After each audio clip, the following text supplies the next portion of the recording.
নমস্কার, আমি অদ্রিজা কর্মকার। আমার আজকের নিবেদন রামচন্দ্র পালের লেখা কবিতা আজও সুভাষচন্দ্র। ভারতবর্ষে মানুষ অনেক, নেতাজি একজন।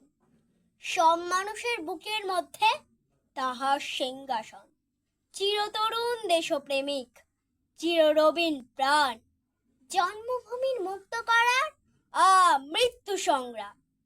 তিনি প্রথম বলেছিলেন রক্ত দেবার কথা। বুকের রক্ত ঝরলে তবেই আসবে স্বাধীনতা। দেশের স্বাধীনতার জন্য দিয়ে গেলেন প্রাণ। মৃত্যু নাকি ছদ্মবেশে হলেন অন্তর্ধান, কেউ জানে না। শুধু জানি এত বছর পরে ইলিশ চাইছে আজও সুভাষ চন্দ্র ঘরে ঘরে। নমস্কার।